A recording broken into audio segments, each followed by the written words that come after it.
Our weekly guest is naturalist and farmer Greg Quinn, who's responsible for helping to bring black currants back to the U.S. market and, in fact, grows black currants on his Currant farm in the Hudson Valley, New York. I'm Greg Quinn with this week's Notes from the Currant Farm.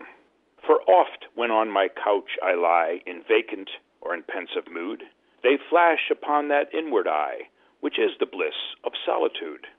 And then my heart with pleasure fills and dances with the daffodils. William Wordsworth's poem, Daffodils, is but one of many literary tributes to what may be one of the most recognizable flowers in the world.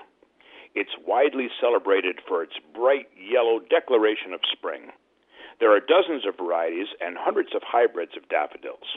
We all know the happy yellow blossoms that are everywhere in spring, but the family also includes the paperwhites we bring into bloom indoors in the winter, jonquils, which produce multiple blooms on the same stem, and the pink, orange, and multicolored hybrids on the market today. They all belong to the botanical family Narcissus. The name comes from the Greek legend of a handsome young man named Narcissus, who one day, while walking along a quiet stream, happened to look down and notice his reflection in the water.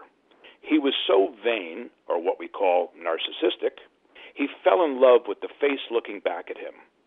So great was his perception of his own beauty, he ignored all other people and things in the world so that he could spend all of his time admiring his own image.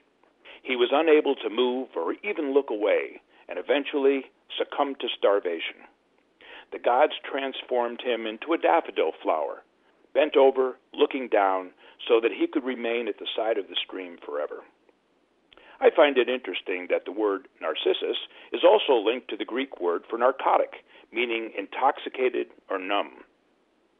In keeping with this vanity theme, these plants don't like to share their beauty with other spring blooms. They contain a chemical in their sticky sap, calcium oxalate, which is poisonous to tulips and other cut flowers. So when combining spring flowers in a vase of water, remember to keep the vain narcissi separate. The poisonous calcium oxalate crystals also provide the daffodils with a deterrent to most animals.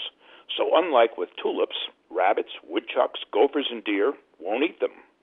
Daffodils propagate in two ways: asexually by bulb division, which is why they naturalize and spread so easily in woods and fields, and sexually from the seeds located in the ovary, which is that bulbous part of the stem just below the flower.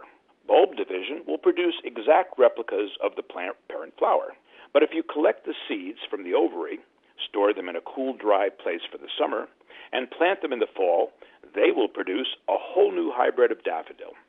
After blooming, be sure to leave the foliage until it begins to turn yellow, which may not be until late May or June. These green leaves will be manufacturing chlorophyll during that time, which is the necessary food for next year's blooms.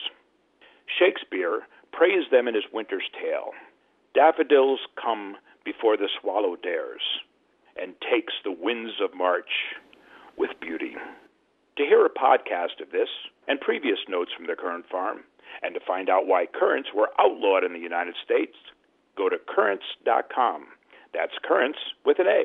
And with naturalist and farmer Greg Quinn, I'm Mike Bennett. You're listening to America Weekend.